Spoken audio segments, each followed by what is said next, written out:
ನಮಸ್ಕಾರ ವೀಕ್ಷಕರೇ. ಸ್ವಗತ ತಮಗೋಸ್ಕರ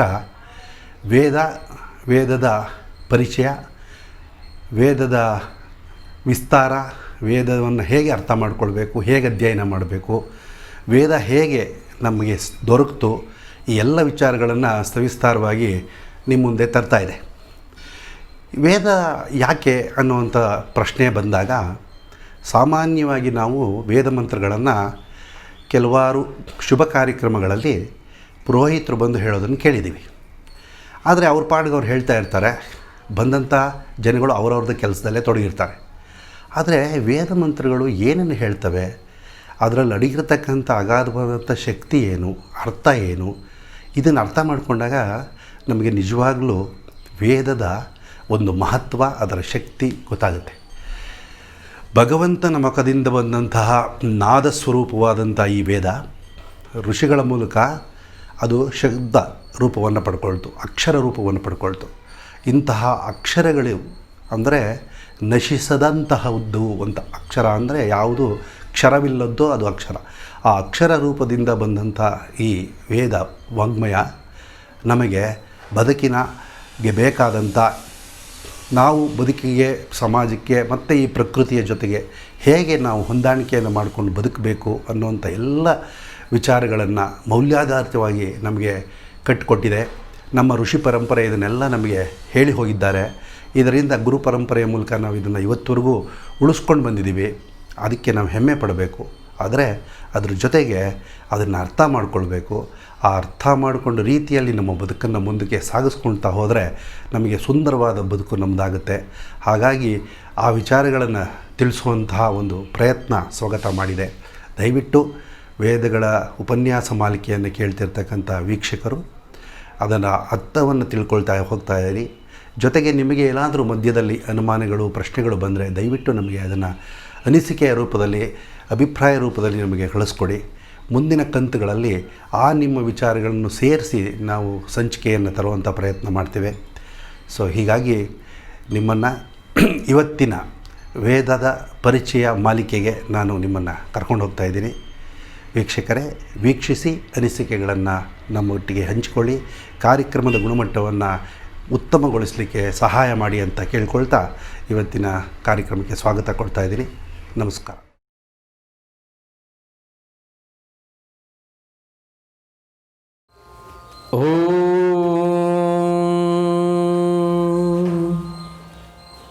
ಭದ್ರಂ ಕರ್ಣೇಭಿಃ ಶೃಣುಯಾಮದೇವಾಃ ಭದ್ರಂ ಪಶ್ಯೇಮಾಕ್ಷಭಿರ್ಯಜತ್ರಾಃ ಸ್ಥಿರೈರಂಗೈಸ್ತುಷ್ಟುವಾಗುಂಸಸ್ತನೂಭಿಃ ವ್ಯಶೇಮ ದೇವಹಿತಂ ಯದಾಯುಃ. ಓಂ ಶಾಂತಿ ಶಾಂತಿ ಶಾಂತಿಃ. ಯೋಂತಃ ಪ್ರವಿಶ್ಯ ಮಮ ವಾಚಮಿಮಾಂ ಪ್ರಸುಪ್ತಾಂ ಸಂಜೀವಯತ್ಯಖಿಲಶಕ್ತಿಧರಸ್ವಧಾಮ್ನಾಂ ಅನ್ಯಾಂಶ್ಚ ಹಸ್ತಚರಣಶ್ರವಣತ್ವಗಾದೀನ್ ಪ್ರಾಣಾನ್ ನಮೋ ಭಗವತೆ ಪುರುಷಾಯ ತುಭ್ಯಂ. ಪ್ರಾಣಾನ್ ನಮೋ ಭಗವತೆ ಪುರುಷಾಯ ತಸ್ಮೈ. ಸರ್ವೇಭ್ಯೋ ನಮೋ ನಮಃ. ವ್ಯಶೇಮ ದೇವಹಿತಂ ಯದಾಯುಃ. ಇಲ್ಲಿಗೆ ವ್ಯಾಖ್ಯಾನ ನಿಂತಿತ್ತು, ಹಾಗಾಗಿ ಅಲ್ಲಿಂದಲೇ ಅನುವರ್ತನೆ ಮಾಡೋಣ. ದೃಢತೆಯನ್ನು, ಪುಷ್ಟಿಯನ್ನು, ಸ್ಥಿರತ್ವವನ್ನು ಹೊಂದಿದಂತಹ ಶರೀರವನ್ನು ನಾವು ಹೊಂದಬೇಕು. ಅಂತಹ ಶರೀರದಿಂದ ಏನು ಮಾಡೋಣ ಅನ್ನೋದಕ್ಕೆ ವೇದದ ಧ್ವನಿ ಹೇಳ್ತಾ ಇದೆ, ದೇವಹಿತಂ ವ್ಯಶೇಮ. ದೇವಹಿತವನ್ನುಂಟು ಮಾಡೋಣ, ದೇವಹಿತಕ್ಕಾಗಿ ವ್ಯಯಿಸೋಣ ಈ ಆಯುಷ್ಯವನ್ನು. ಎಲ್ಲಿಯವರೆಗೆ ನಮಗೆ ಆಯುಷ್ಯವಿದೆಯೋ, ಎಲ್ಲಿಯವರೆಗೆ ಈ ಶರೀರ ದೃಢವಾಗಿ ಲಭ್ಯವಾಗುತ್ತಾ ಇದೆಯೋ, ಅಲ್ಲಿಯವರೆಗೂ ಕೂಡ ದೇವಹಿತಕ್ಕಾಗಿ ಈ ಜೀವನವನ್ನು ಸವೆಸೋಣ ಅಂತ ಹೇಳ್ತಾ ಇದೆ. ಹಾಗಿದ್ರೆ ದೇವಹಿತ ಅಂದರೇನು? ದೇವ ಅಂದ ತಕ್ಷಣ ನಮಗೆ ಅರ್ಥ ಆಗುತ್ತೆ ದೇವತೆಗಳು ಅಂತ. ಹೌದು, ದೇವತೆಗಳ ಹಿತಕ್ಕಾಗಿಯೇ ಯಾಕೆ ವ್ಯಯಿಸಬೇಕು? ಉಳಿದವರೆಲ್ಲ ಜೀವಿಗಳಲ್ವೇನು? ಮನುಷ್ಯ ಹಿತಾಯ ಅಂತ ಯಾಕೆ ಹೇಳಲಿಲ್ಲ? ರಾಕ್ಷಸ ಹಿತಾಯ ಅಂತ ಯಾಕೆ ಹೇಳಿಲ್ಲ? ನೀವಿಷ್ಟೆಲ್ಲ ಬೋಧನೆ ಮಾಡಿದ್ರಲ್ಲ, ಪರಿಸರದ ಸಂರಕ್ಷಣೆ ಅಗತ್ಯವಿದೆ ಅಂತ, ಪರಿಸರ ಹಿತಾಯ ಅಂತ ಯಾಕೆ ಹೇಳಿಲ್ಲ? ಎಲ್ಲವನ್ನೂ ಒಂದೇ ಶಬ್ದದಿಂದ ಹೇಳಿದ್ದೇವೆ, ದೇವಹಿತಂ ಅನ್ನುವ ಶಬ್ದದಿಂದ. ಕಾರಣ ಇಷ್ಟೇ, ದೇವ ಅಂತ ಹೇಳಿದರೆ ದಿವ್ಯವಾದದ್ದು ಅನ್ನೋದನ್ನು ತಿಳ್ಕೋಬೇಕಾಗಿದೆ. ದೇವತತ್ವ ಎನ್ನುವುದು ದಿವ್ಯವಾದದ್ದು, ಮಂಗಳವಾದದ್ದು. ಹಾಗಿದ್ದರೆ ದೇವತೆಗಳ ಕಥೆಗಳನ್ನು ಕೇಳುವಾಗ ಅನೇಕ ಸಂದರ್ಭದಲ್ಲಿ ಇಂದ್ರನು ಇಂಥವರಿಗೆ ದ್ರೋಹ ಮಾಡಿದ, ಇಂಥವರಿಗೆ ಅತ್ಯಾಚಾರ ಮಾಡಿದ ಅಂತೆಲ್ಲ ಕೇಳ್ತೇವಲ್ಲ. ದೇವತೆಗಳಲ್ಲಿಯೂ ಕಿಲ್ಬಿಷ ಇದೆ, ಕಲ್ಮಶ ಇದೆ ಅಂತ ಆದಮೇಲೆ ನಾವ್ಯಾಕೆ ದೇವಹಿತಕ್ಕಾಗಿ ಪ್ರಯತ್ನಿಸಬೇಕು? ಸಹಜ ಪ್ರಶ್ನೆ ಬರುತ್ತೆ. ಯಾರು ವೇದನಾದಗಳನ್ನು ವಿರೋಧಿಸ್ತಾರೋ ಅವರಿಗೆ ಅದ್ಭುತವಾದ ಆಹಾರ ಇದು. Vitamin A to Z. ಯಾವ ವಿಟಮಿನ್ ಕೊಡ್ತೇನೂ ಇರೋದಿಲ್ಲ. ಇದೊಂದು ಕೊಟ್ಟು ಬಿಟ್ರೆ ಎಲ್ಲ ವಿಟಮಿನ್ನು ಕೊಟ್ಟ ಹಾಗಾಯ್ತು ಅವರಿಗೆ. ನಾನು ಇಂಥ ಪ್ರಶ್ನೆಗಳನ್ನು ಅಪೇಕ್ಷೆ ಮಾಡ್ತೇನೆ. ಇಂದ್ರನು ಇಷ್ಟು ಬಾರಿ ಇಂತಿಷ್ಟು ಜನರಿಗೆ ದ್ರೋಹ ಮಾಡಿದ್ದಾನೆ, ಇಷ್ಟು ಜನ ರಕ್ಕಸರನ್ನು ಕೊಂದುಬಿಟ್ಟಿದ್ದಾನೆ, ಅವರಿಗೆ ಅನ್ಯಾಯ ಮಾಡಿದ್ದಾನೆ. ಹೌದಪ್ಪ, ಖಂಡಿತ ಒಪ್ಕೊಳ್ಳೋಣ, ಪ್ರಾಮಾಣಿಕವಾಗಿ ಒಪ್ಕೊಳ್ಳೋಣ. ನನ್ನದೊಂದು ಪ್ರಶ್ನೆ ಇದೆ, ದಯಮಾಡಿ ಉತ್ತರವನ್ನು ಕಂಡುಕೊಳ್ಳಿ. ಇಂದ್ರನು ಎಷ್ಟು ಜನ ರಕ್ಕಸರನ್ನು ನಾಶ ಮಾಡಿದನೋ ಆ ಎಲ್ಲ ರಕ್ಕಸರು ದೇವಲೋಕಕ್ಕೆ ಹೇಗೆ ಬಂದರು? ಯಾಕಾಗಿ ಬಂದರು? ಎಲ್ಲ ದೈತ್ಯ ಶಕ್ತಿಗಳು ಆತ್ಮೋತ್ಕರ್ಷಕ್ಕಾಗಿಯೋ ಜಗತ್ತಿನ ಉತ್ಕರ್ಷಕ್ಕಾಗಿಯೋ ತಪಸ್ಸು ಮಾಡಲಿಲ್ಲ.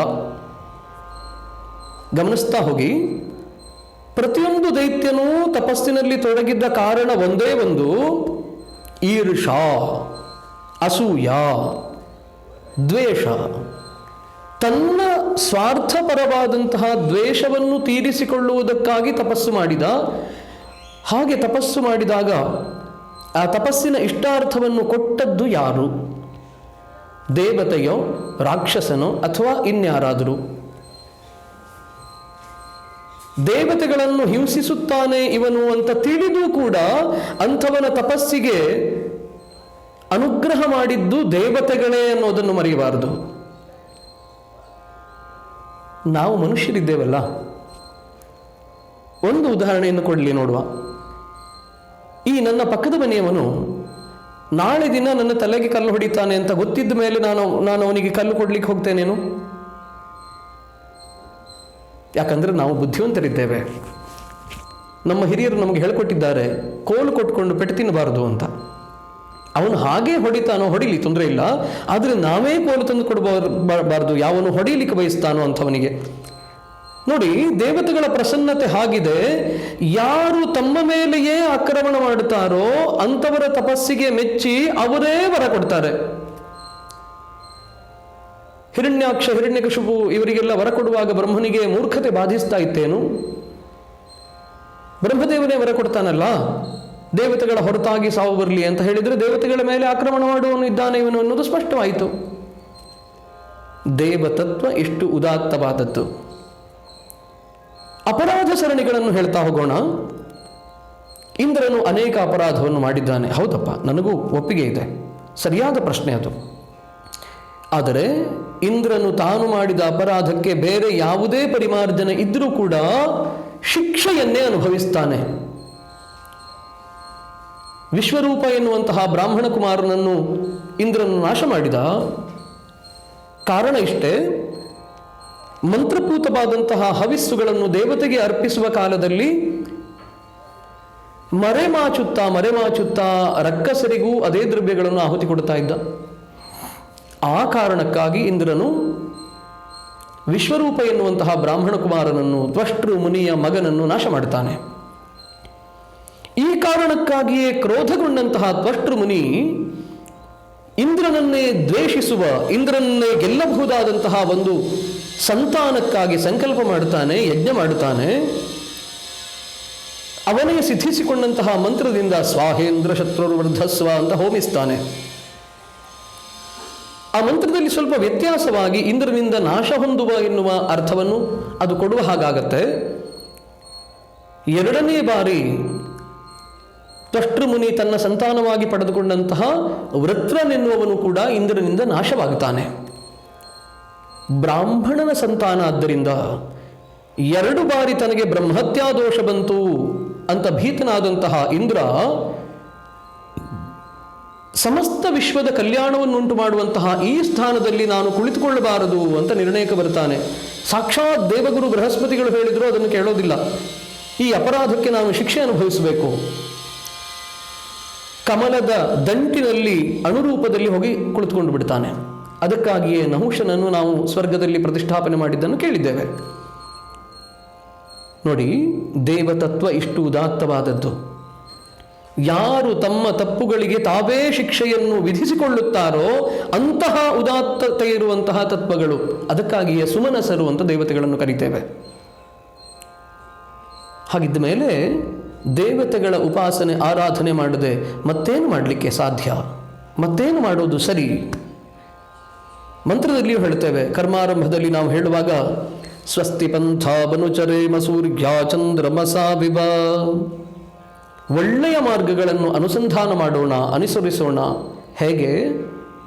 ಸೂರ್ಯನ ಹಾಗೆ, ಚಂದ್ರನ ಹಾಗೆ. ಸೂರ್ಯಚಂದ್ರರ ಮಾರ್ಗ ಒಳ್ಳೆಯದಾಗೋದು ಹೇಗೆ? ಜಗತ್ತನ್ನು ಬೆಳಗುವಂತಹ ದೀಪ್ತಿಗಳನ್ನು ಕೊಡುವಂತಹ ಸೂರ್ಯ ಎಂದಿಗೂ ಗಣನೆಗೆ ತಂದುಕೊಳ್ಳೋದಿಲ್ಲ. ಇವನು ಶ್ರೀಮಂತನಿದ್ದಾನೆ, ಇವನು ಕೋಟ್ಯಾಧಿಪತಿ ಇದ್ದಾನೆ, ಇವನು ಸಾಫ್ಟ್ವೇರ್ ಇಂಜಿನಿಯರ್ ಇದ್ದಾನೆ, ಇವನು ಕಳ್ಳನಿದ್ದಾನೆ, ಅವನು ಕೊಲೆಗಡುಕನಿದ್ದಾನೆ, ಇದು ಮಲಿನವಾದಂತಹ ಪರಿಸರ, ಇವನು ಬ್ರಾಹ್ಮಣನಿದ್ದಾನೆ, ಅವನು ಶೂದ್ರನಿದ್ದಾನೆ. ಯಾವುದಾದರೂ ತರತಮ ಇದೆಯೇನು?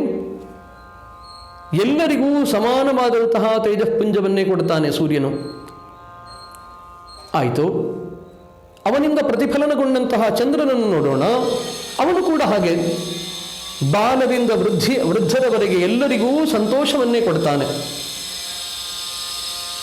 ಎಲ್ಲರಿಗೂ ವಿಶಿಷ್ಟವಾದಂತಹ ಕಾಂತಿಯನ್ನೇ ಕೊಡ್ತಾನೆ. ಇಂತಹ ಸಮಾನ ಬುದ್ಧಿಯನ್ನು ಆಂತರ್ಯದಲ್ಲಿ ಬೆಳೆಸಿಕೊಳ್ಳೋಣ ಅಂತ ಪ್ರತಿಯೊಂದು ಕರ್ಮದ ಆರಂಭದಲ್ಲಿ ಹೇಳುವ ಮಂತ್ರ. ಸ್ವಸ್ತಿ ಪಂಥಾಬನುಚರೇಮ ಸೂರ್ಯ ಚಂದ್ರಮಸಾ ವಿವ. ಚಂದ್ರಮಸೌ ಇವ. ಸೂರ್ಯ ಮತ್ತು ಚಂದ್ರಮಸ ಇಬ್ಬರ ಹಾಗೆ ಒಳ್ಳೆಯ ಮಾರ್ಗವನ್ನು ಅನುಸಂಧಾನ ಮಾಡೋಣ. ಯಜ್ಞದ ಭೂಮಿಕೆಗೆ ಬರುವಂತಹ ಯಜಮಾನನು ಪ್ರಪಂಚದಲ್ಲಿರುವ ಎಲ್ಲ ಜಾಲಗಳಿಗೆ ನನಗೆ ಹಾವು ಕಂಡರೆ ಭಯ, ಹಾವೊಂದನ್ನು ಬಿಟ್ಟು ಉಳಿದವರಿಗೆಲ್ಲ ಒಳ್ಳೆಯದಾಗಲಿ ಅಂತ ಹೇಳೋ ಹಾಗಿಲ್ಲ. ನನಗೆ ಮೊಸಳೆ ಕಂಡರೆ ಭಯ ಆಗತ್ತೆ, ಹಾಗೆ ಮೊಸಳೆ ಸಂತಾನ ಒಂದು ನಾಶ ಆಗಲಿ ಮಿಕ್ಕಿದ್ದೆಲ್ಲ ಉಳ್ಕೊಳ್ಳಪ್ಪ ಅಂತ ಹೇಳೋ ಹಾಗಿಲ್ಲ. ನನಗೆ ಪಕ್ಕದ ಮನೆಯವನು ಭಯ, ಅವನಿಗೊಂದು ಒಳ್ಳೇದು ಮಾಡಬೇಡ ನನಗೆ ಮಾತ್ರ ಒಳ್ಳೇದು ಮಾಡು ಅಂತ ಹೇಳೋ ಹಾಗಿಲ್ಲ. ಆರಂಭವೇ ಹೀಗೆ. ಯಜ್ಞ ವೇದಿಕೆಯನ್ನು ಪ್ರವೇಶ ಮಾಡುವಾಗಲೇ ಸ್ವಸ್ತಿ ಪಂಥಾಮನುಚರೇಮ. ಇದನ್ನು ದುರ್ಭಾವ ಅಂತ ಹೇಳುವವರಿಗೆ ಏನು ಹೇಳೋಣ? ಇದು ಒಂದು ವರ್ಣದ ಪೋಷಕ ಅಂತ ಹೇಳುವವರಿಗೆ ಯಾವ ರೀತಿಯಲ್ಲಿ ಉತ್ತರ ಕೊಡೋಣ? ವೇದವು ಕೇವಲ ಬ್ರಾಹ್ಮಣರನ್ನು ಪೋಷಣೆ ಮಾಡುತ್ತೆ ಅಂತ ಎಲ್ಲ ಕಡೆ ಹಲುಗುತ್ತಾರಲ್ಲ, ಅಂಥವರ ಜೊತೆಗೆ ವಾದ ಮಾಡಲಿಕ್ಕೆ ನಾವು ಹೇಗೆ ಸಮರ್ಥರಾಗುತ್ತೇವೆ? ಆತ್ಮೀಯರೇ, ಯೋಚನೆ ಮಾಡಿ. ವೇದದ ಪ್ರತಿಯೊಂದು ತರಂಗಗಳೂ ಉದ್ಭೂತವಾದದ್ದು, ಸಾಕ್ಷಾತ್ಕಾರಗೊಂಡದ್ದು ಪ್ರಪಂಚದ ಉದ್ಧಾರಕ್ಕಾಗಿ, ಪ್ರಪಂಚದ ಕಲ್ಯಾಣಕ್ಕಾಗಿ. ಪ್ರಪಂಚ ಅಂತ ಹೇಳುವಾಗ ಅವನ ಹೊರತಾಗಿ ಯಾವುದೇ ಎಕ್ಸೆಂಪ್ಷನ್ ಇಲ್ಲ. ಈ ಸಸ್ಯ ವಿಷಾಕ್ತವಾಗಿದೆ, ಈ ಸಸ್ಯವನ್ನು ಹೊರತಾಗಿ ಮಿಕ್ಕಿದ್ದೆಲ್ಲವೂ ಜೀವನವಾಗಲಿ ಅಂತ ಹೇಳೋ ಹಾಗಿಲ್ಲ.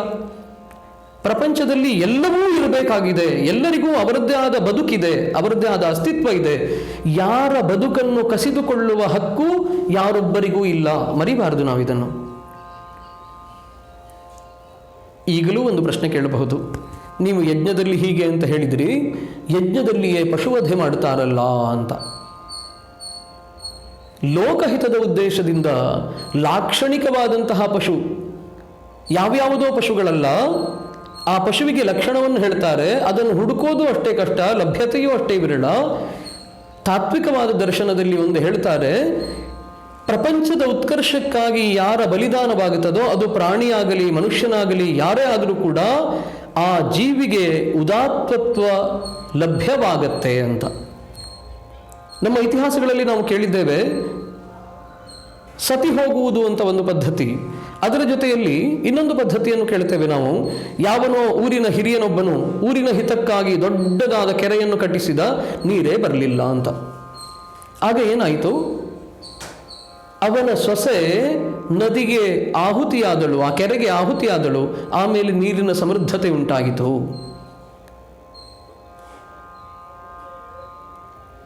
ಹೊಸ ಸಂತೋಷದ ಹುಟ್ಟು ದುಃಖದ ಸೆಲೆಯಿಂದಲೇ ಬರುತ್ತದೆ. ಸಂತೋಷದ ಹುಟ್ಟು ದುಃಖದ ಸೆಲೆಯಿಂದಲೇ ಆರಂಭವಾಗುತ್ತದೆ. ಸುಲಭವಾದ ಉದಾಹರಣೆಯನ್ನು ಕೊಡೋಣ. ಪುತ್ರೋತ್ಸವ ಎನ್ನುವುದು ಸಂತೋಷ, ಸಂಭ್ರಮವನ್ನು ಕೊಡುತ್ತೆ. ಆ ಪುತ್ರೋತ್ಸವದ ಹಿಂದೆ ಏನಿದೆ ನೋಡಿ, ಪ್ರಸವ ವೇದನಾ ಎನ್ನುವಂತಹ ವೇದನೆಯ ಪರಾಕಾಷ್ಠೆ ಇದೆ. ಒಬ್ಬ ಗರ್ಭಿಣಿ ಸ್ತ್ರೀ ಪ್ರಸೂತಿಗಾಗಿ ಹೋಗುವಾಗ ಅವಳ ಗಂಡನನ್ನು ಎಲ್ಲರೂ ಕೂಡ ಹೇಳ್ತಾರೆ, ನೋಡಪ್ಪ ದೇವರನ್ನು ಪ್ರಾರ್ಥನೆ ಮಾಡಿಕೊಳ್ಳು. ಆಧುನಿಕ ವೈದ್ಯರೂ ಹೊರತಲ್ಲ, ದೇವರ ಮೇಲೆ ಭರವಸೆ ಇಡಿ, ದೈವವನ್ನು ಸ್ಮರಿಸಿಕೊಳ್ಳಿ. ಈ ಪ್ರಸೂತಿ ಎನ್ನುವುದು ಈಕೆಗೆ ಮರುಹುಟ್ಟಾಗಿರುತ್ತೆ ಅಂತ. ಅಂದರೆ ಮತ್ತೊಮ್ಮೆ ಜನ್ಮ ತಳೆಯುವಷ್ಟು ವೇದನೆಯನ್ನು ಕೊಡುವಂತಹ ಪ್ರಸೂತಿ ವೇದನೆಯನ್ನು ಅನುಭವಿಸದೇ ಇದ್ದರೆ ಪುತ್ರೋತ್ಸವದ ಆನಂದದ ಲಭ್ಯತೆ ಇರೋದಿಲ್ಲ. ಹಾಗೆಯೇ ಉದಾತ್ತವಾದಂತಹ ಸಂತೋಷದ ಹಿನ್ನೆಲೆಯಲ್ಲಿ ಒಂದು ದುಃಖ ಇದ್ದೇ ಇದೆ, ಅನಿವಾರ್ಯ. ಅದು ಭೂಮಿಯನ್ನು ಸೀಳಿಕೊಂಡು ವೃಕ್ಷ ಮೇಲೆ ಬರಬೇಕೋ, ಅಯ್ಯೋ ನಾನು ಸೀಳ್ಕೊಂಡು ಬಂದರೆ ಭೂಮಿಗೆ ನೋವಾಗತ್ತೆ ಅಂತ ಹೇಳಿದರೆ ವೃಕ್ಷ ಆಗಲಿಕ್ಕೆ ಸಾಧ್ಯ ಇಲ್ಲ. ಭೂಮಿಯನ್ನು ಅಗೀದೇ ಇದ್ರೆ ನಮಗೆ ನೀರಿನ ಸೆಲೆ ಸಿಗಲಿಕ್ಕೆ ಸಾಧ್ಯ ಇಲ್ಲ. ಅಯ್ಯೋ ಭೂಮಿ, ಇದು ಭೂಮಿ ತಾಯಿಯನ್ನು ಅಗೀದೇ ಇದ್ರೆ ಅಂತ ನಾವು ಕೂತ್ಕೊಂಡ್ರೆ ನೀರಿಲ್ಲದೆ ಸತ್ತು ಹೋಗ್ತಿದ್ದೆವು. ಈಗಿನ ಮಾನವನ್ನು ಬಿಟ್ಟು ಬಿಡಿ, ನೀರಿನ ಸ್ತರವನ್ನು ಇಲ್ಲದೇ ಇದ್ದ ಪ್ರದೇಶದಲ್ಲಿಯೂ ಗುರುತಿಸಲಿಕ್ಕೆ ಹೋಗಿ ಬೋರ್ ವೆಲ್, ಅದು ವೆಲ್ಲೇ ಬೋರಿಂಗ್ ನಮಗೆ. ಆ ಬೋರ್ವೆಲ್ಲಿನ ಕಥೆ ಕೇಳಿದರೆ 1000, 1500, 2500 ಅಡಿ ಕೆಳಗೆ ಹೋಗ್ತೇವೆ. ಯಾರು ಮಾಡಿದ ಅನ್ಯಾಯ? ನಾವೇ ಮಾಡಿದ ಅನ್ಯಾಯ, ನಮಗಾಗಿ ಮಾಡಿಕೊಂಡ ಅನ್ಯಾಯ, ನಮ್ಮಿಂದಲೇ ಆದ ಅನ್ಯಾಯ. ಅನ್ಯಾಯ ಪ್ರಭುತ್ವ, ಪ್ರಜಾಪ್ರಭುತ್ವಕ್ಕೆ ಏನು ವ್ಯಾಖ್ಯಾನ ಇದೆಯೋ ಅನ್ಯಾಯ ಪ್ರಭುತ್ವ ಅನ್ನೋದಕ್ಕೆ ಹೀಗೆ ವ್ಯಾಖ್ಯಾನ ಮಾಡೋಣ. ನಾವು ನಮ್ಮಿಂದಲೇ ನಮಗಾಗಿ ಮಾಡಿಕೊಂಡ ಅನ್ಯಾಯದ ಕಟ್ಟುಪಾಡುಗಳು. ವೇದ ಬೇರೆಯ ನಾದವನ್ನೇ ಕೊಡ್ತಾ ಇತ್ತು. ವೇದವನ್ನು ಅಭ್ಯಾಸ ಮಾಡಿ ನಾವು ಅನೇಕ ವ್ಯಕ್ತಿಗಳನ್ನು ಕೇಳ್ತೇವೆ ಇತಿಹಾಸದಲ್ಲಿ. ಇಂಥವನಿಗೆ ಜಲಸಿದ್ಧಿಯಾಗಿತ್ತು, ಇಂಥವನಿಗೆ ಅಗ್ನಿಸಿದ್ಧಿಯಾಗಿತ್ತು, ಅವನು ಎಲ್ಲಿ ಹೋಗ್ತಾನೋ ನೀರಿಗೆ ಕೊರತೆ ಆಗೋದಿಲ್ಲ ಅಂತ. ಮಂತ್ರಪೂತವಾಗಿ ಅದು ಸಾಧ್ಯ ಇದೆ. ನಾವು ಎಷ್ಟು ಪ್ರಯತ್ನ ಮಾಡಿದ್ದೇವೆ. ನಾವು ಏನೂ ಪ್ರಯತ್ನ ಮಾಡದೆ ಇದನ್ನು ನಿಂದನೆ ಮಾಡುವ ಅಧಿಕಾರವನ್ನು ಹೇಗೆ ಪಡ್ಕೊಳ್ತೇವೆ ನೋಡಿ. ಒಬ್ಬಾತ ಹೇಳ್ತಾನೆ, ತನಗೆ ತುಂಬ ಹಸಿವಾಗಿದೆ, ಏನು ಮಾಡಬೇಕು ಗೊತ್ತಾಗ್ತಿಲ್ಲ ಅಂತ ಹೇಳ್ತಾನೆ. ಮತ್ತೊಬ್ಬ ಹೇಳ್ತಾನೆ, ಊಟ ಮಾಡು ಸರಿಯಾಗತ್ತೆ ಅಂತ. ಈಗ ಆ ಹಸಿದವನು ಕೇಳ್ತಾನೆ, ಊಟ ಮಾಡಿದರೆ ಹೊಟ್ಟೆ ತುಂಬತ್ತೆ ಅಂತ ಏನು ಗ್ಯಾರಂಟಿ ಅಂತ ಕೇಳಿದರೆ ಏನು ಉತ್ತರ ಹೇಳ್ತೀರಿ? ಅದು ನಿನ್ನ ಅನುಭವಪ್ಪ, ನೀನು ಊಟ ಮಾಡಿದ್ದೆ, ನಿನಗೆ ಹೊಟ್ಟೆ ತುಂಬಿರಬಹುದು, ನನಗೆ ಹೊಟ್ಟೆ ತುಂಬಲಿಕ್ಕಿಲ್ಲ. ಅನುಮಾನವನ್ನೇ ಇಟ್ಟುಕೊಂಡು ಸಾಗ್ತಾ ಇದ್ದರೆ ಅವನನ್ನು ಸಮಾಧಾನ ಪಡಿಸಲಿಕ್ಕೆ ಯಾವ ಉತ್ತರವೂ ಇಲ್ಲ ಪ್ರಪಂಚದಲ್ಲಿ. ಹಸಿವಾದವನಿಗೆ ಊಟ ಮಾಡಿದರೆ ಹೊಟ್ಟೆ ತುಂಬುತ್ತಾ ಅಂತಲೂ ಪ್ರಶ್ನೆ ಕೇಳಿದರೆ ಮಾಡಿ ನೋಡು ಅನ್ನೋದು ಮಾತ್ರ ಉತ್ತರ. ನಾನು ತಪಸ್ಸು ಮಾಡಿದರೆ ದೇವರು ಪ್ರತ್ಯಕ್ಷನಾಗ್ತಾನೋ ಅಂತ ಕೇಳುವವನಿಗೆ ಮಾಡಿ ನೋಡು ಅನ್ನೋದೇ ಉತ್ತರ. ನಿನಗಾಗಿ ನಾನು ತಪಸ್ಸು ಮಾಡಲಿಕ್ಕಾಗೋದಿಲ್ಲ. ಯಾವನು ಪರೀಕ್ಷೆಯನ್ನು ಎದುರಿಸ್ತಾನೋ ಅವನು ಅಭ್ಯಾಸ ಮಾಡಬೇಕು ತಾನೆ. ಒಬ್ಬಾತ ನೋಡಿ, ಒಂದು ಮನೆಯಲ್ಲಿ ಒಂದು ತಂದೆಗೆ 4 ಮಕ್ಕಳಿದ್ದಾರೆ. ಒಬ್ಬನು ಇಂಜಿನಿಯರಿಂಗ್ ಓದ್ತಾನೆ, ಇನ್ನೊಬ್ಬ ಮೆಡಿಕಲ್ ಓದ್ತಾನೆ, ಮತ್ತೊಬ್ಬ ಸಾಫ್ಟ್ವೇರ್ ಇಂಜಿನಿಯರ್ ಆಗ್ತಾನೆ, ಇನ್ನೊಬ್ಬ ಮತ್ತೇನೋ ವಿಶಿಷ್ಟವಾದದ್ದಾಗ್ತಾನೆ. ಎಲ್ಲರೂ ಅಗಾಧವೇ, ಯಾವುದು ದೇಶೀಯ ಅಲ್ಲ, ಎಲ್ಲ ವಿದೇಶಿ. ಸ್ವದೇಶಿ ಪ್ರೇಮ ಇಲ್ಲ ನಮಗೆ. ನಾವು ದೇಶವನ್ನು ನಿಂದೆ ಮಾಡ್ತೇವೆ. I hate this country, very simple. Why? Because so and so. ತುಂಬ ಇದೆ ನಮ್ಮ ಹತ್ರ, ಅಸ್ತ್ರ ಶಸ್ತ್ರಗಳು ಬೇಕಷ್ಟಿವೆ. ಈ ದೇಶದಲ್ಲಿ ಅದಿಲ್ಲ, ಇದಿಲ್ಲ, ಮತ್ತೊಂದಿಲ್ಲ, ಇನ್ನೊಂದಿಲ್ಲ, ಯಾವುದೂ ಇಲ್ಲ. ಹೌದಪ್ಪ, ಈ ದೇಶದಲ್ಲಿ ಯಾವುದೂ ಇಲ್ಲ. ಕಾರಣ ಯಾರು? ದೇಶ ಸ್ವತಃ ಸಿದ್ಧವಾಗಿ ತಾನೇ ತಾನು ರಸ್ತೆಗಳನ್ನು ನಿರ್ಮಾಣ ಮಾಡಿಕೊಳ್ಳುತ್ತೇನು? ದೇಶ ತಾನೇ ತಾನಾಗಿ ಯಾರು ಕೊಡಲಿಯನ್ನು ಎಷ್ಟು ಎಸೆದರೂ ಮರ ಛಿದ್ರ ಆಗದಷ್ಟು ಬಲಿಷ್ಠವಾದ ಕಾಂಕ್ರೀಟ್ ಮರವನ್ನು ಸ್ಥಾಪನೆ ಮಾಡಲಿಕ್ಕೆ ಸಾಧ್ಯ ಇದೆಯೇನು? ಹಾಗಿದ್ದ ಮೇಲೆ ದೇಶ ನೆಲವನ್ನು ಕೊಟ್ಟಿದೆ, ಜಲವನ್ನು ಕೊಟ್ಟಿದೆ, ಗಾಳಿಯನ್ನು ಕೊಟ್ಟಿದೆ, ಜೀವಿಸಲಿಕ್ಕೆ ಬೇಕಾದ ಎಲ್ಲ ಸ್ವತಂತ್ರತೆಯನ್ನು ಕೊಟ್ಟಿದೆ. ಹಾಗಾದರೆ ದೇಶವನ್ನು ಉದ್ಧರಿಸುವಂತಹ ಶಕ್ತಿ ಯಾರಲ್ಲಿದೆ? ನಮ್ಮಲ್ಲಿದೆಯಲ್ಲ. ಈಗ ಮೊದಲನೇ ಸ್ತರಕ್ಕೆ ಮತ್ತೆ ಬರೋಣ. 4 ವಿಭಾಗದ ವಿದ್ಯಾರ್ಥಿಗಳಿದ್ದಾರೆ. ಈ 4 ವಿಭಾಗದ ವಿದ್ಯಾರ್ಥಿಗಳು ಅವರವರ ಸ್ತರಕ್ಕೆ ಅವರವರಿಗೆ ಬೇಕಾದದ್ದನ್ನು ಓದಬೇಕು. ಇಂಜಿನಿಯರಿಂಗ್ ಓದುವನ ಪರೀಕ್ಷೆಗಾಗಿ ಸಾಫ್ಟ್ವೇರ್ ಇಂಜಿನಿಯರಿಂಗ್ ಯಾರು ಮಾಡ್ತಾ ಇದ್ದಾನೆ ಅವನು ಓದ್ಲಿಕ್ಕೆ ಆಗೋದಿಲ್ಲ. ಇವರಿಬ್ಬರಿಗೆ ಅವಕಾಶ ಇಲ್ಲ ಅಂತ ಮೆಡಿಕಲ್ನವನು ಇವರ ಪರವಾಗಿ ಓದಲಿಕ್ಕೆ ಸಾಧ್ಯ ಇಲ್ಲ. ಇನ್ನೊಬ್ಬ ಏನು ಓದದೇ ಇದ್ದವನಿದ್ರೆ ಈ 3 ಜನರಿಗೋಸ್ಕರ ನಾನು ಓದ್ತೇನೆ ಅಂತ ಹೇಳಲಿಕ್ಕೆ ಆಗೋದಿಲ್ಲ. ಯಾರಿಗೆ ಯಾವ ಕ್ಷೇತ್ರದಲ್ಲಿ ಪರಿಣಿತಿ ಬೇಕೋ ಅವನೇ ಪ್ರಯಾಸ ಪಡೋದು ಅನಿವಾರ್ಯ ಅಂತ ಆಯ್ತಲ್ಲ. ಹಾಗಿದ್ದ ಮೇಲೆ ವೇದದಿಂದ ಏನು ಅಂತ ಸಂಶಯ ಬಂದಾಗ ನಾನೇ ಸಾಧನೆ ಮಾಡಬೇಕು ಹೊರತು ಮತ್ತೊಬ್ಬರ ಸಾಧನೆಯನ್ನು ಹೀಗೆ ನೋಡ್ಲಿಕ್ಕೆ ಆಗೋದಿಲ್ಲ. ಇದನ್ನು ಮನಸ್ಸಿನಲ್ಲಿ ಇಟ್ಟುಕೊಳ್ಳೋಣ. ಈ ಕುರಿತಾಗಿ ನಾವು ಹೃದಯಪೂರ್ವಕವಾಗಿ ರಾಗದ್ವೇಷಗಳಿಂದ ವ್ಯತಿರಿಕ್ತರಾಗಿ ಚಿಂತನೆ ಮಾಡೋಣ. ಚಿಂತೆ ಮಾಡೋದು ಬೇಡ, ಚಿಂತನೆ ಮಾಡೋಣ. ಚಿಂತನೆ ಅನ್ನೋದು ಹೊಸ ಬೆಳಕನ್ನು ಕೊಡುತ್ತೆ. ಚಿಂತೆ ಅನ್ನೋದು ಸಾವನ್ನು ಕೊಡುತ್ತೆ. ಚಿಂತಾಯಾಶ್ಚ ಚಿತಾಯಾಶ್ಚ ಬಿಂದು ಮಾತ್ರ ವಿಶಿಷ್ಯತೆ. ಮನಸ್ಸಲ್ಲಿ ಇಟ್ಕೊಳ್ಳಿ. ಈ ಭಾಗಕ್ಕೆ ಮತ್ತೆ ಬರೋಣ. ಚಿಂತೆಗೂ ಚಿತೆಗೂ ಕೇವಲ ಬಿಂದುವಿನ ವ್ಯತ್ಯಾಸ ಇದೆ. ಚಿತೆಯು ನಿರ್ಜೀವವನ್ನು ದಹನ ಮಾಡುತ್ತೆ, ಚಿಂತೆಯು ಜೀವನವನ್ನೇ ನಾಶ ಮಾಡುತ್ತೆ. ಹಾಗಾಗಿ ಚಿಂತೆಯನ್ನು ಬಿಟ್ಟು ಬಿಡೋಣ, ಚಿಂತನೆಯನ್ನು ತಂದುಕೊಳ್ಳೋಣ. ಚಿಂತೆ ಇರುವವರೆಗೆ ಚಿಂತನೆ ಬರೋದಿಲ್ಲ, ಚಿಂತನೆ ಇರುವವರೆಗೆ ಚಿಂತೆ ಬರೋದಿಲ್ಲ. ಹಾಗಾಗಿ ಈ ವಿಷಯದ ಮೇಲೆ ಚಿಂತನೆಯನ್ನು ಮಾಡುತ್ತಾ ಮುಂದಿನ ಸಮಯದವರೆಗೆ ನಾವು ಪ್ರತೀಕ್ಷೆ ಮಾಡೋಣ. ಮುಂದಿನ ಸಮಯದಲ್ಲಿ ಇವುಗಳನ್ನು ಮತ್ತೆ ಪುನಃ ವಿಸ್ತಾರವಾಗಿ ವಿಶ್ಲೇಷಣೆ ಮಾಡೋಣ. ತಾವತ್ ಪರ್ಯಂತಂ, ಅಲ್ಲಿಯವರೆಗೆ ಧನ್ಯವಾದಗಳು. ಸರ್ವೇ ಜನಾಃ ಸುಖಿನೋ ಭವಂತು.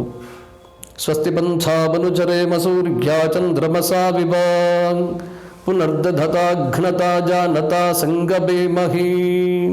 ಓಂ ಶಾಂತಿ ಶಾಂತಿ ಶಾಂತಿ.